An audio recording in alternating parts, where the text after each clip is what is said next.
After playing this game, I just scratch my face with my fingers.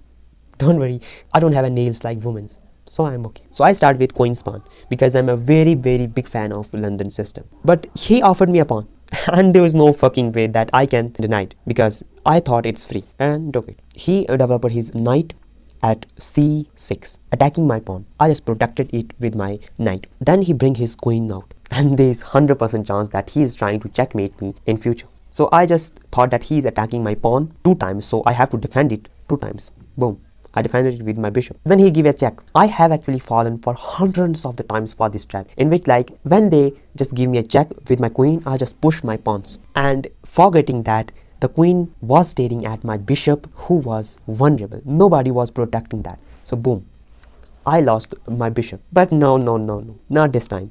So I just protected it with bishop. He took my pawn. Like from this position, I played 3 to 4 great moves. Like according to Stockfish, I was genius at this position. I played bishop to c3, protecting everything that was hanging. So he developed his bishop and also adding pressure on my knight. So I played rook to b1, which is also a great move according to Stock. And of course he have to protect his queen, so he takes his back. And then I thought like this type of players who just attacks with their queens are vulnerable without their queen. So I offered him a queen trade, but he rejected it, of course, because it's the ultimate power. Without it, they are nothing. So he just protected it. And at this moment, I was actually winning. Not completely, but I have an advantage, a lot of advantage. But in this position, I played pawn to e4, which is a blunder because I forgot that my knight was hanging. It was threatened by 2 pieces and protected by just 1 piece. So it's hanging. It's hanging in 2 moves. Boom, boom, boom.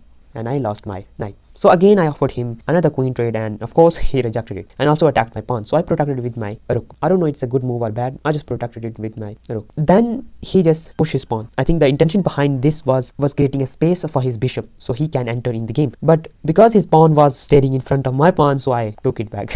Yeah, he just took it back. Then I developed my bishop so that I can castle, and he threatened me to take my bishop, but I don't give a fuck. I'm going to castle. Then he developed his bishop to g4, attacking my knight, right? And at that moment, I was thinking like, if I did any random move, like for example this, then there's a problem. If he takes my knight, I have to take it with my pawn, and my king is open. So I played queen to f4, protecting that double pawn. But it's a very good move because now it's a fork. It's attacking bishop, also it is attacking that pawn. And then he plays this move. I don't understand what that does. Like your bishop is hanging, your pawn is hanging, and you are moving a random pawn that doesn't do anything. Like it's awful. Of course I take his bishop because it's free.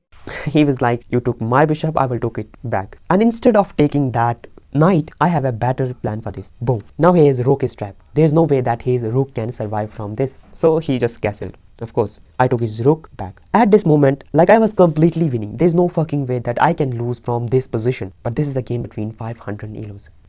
Do you think that it's as simple as that? There is twist. I played a brilliant move. Boom. Forgetting that pawn was protected by that horsey. I was so excited that I forgot the pawn was protected and hangs my queen. After this move, I just waited for 40 seconds of regretting. Then I played knight to g5, attacking that pawn, which is also protected. And he pushed his pawn to my pawn. And I thought that he's attacking my pawn, but the reason behind this was simple.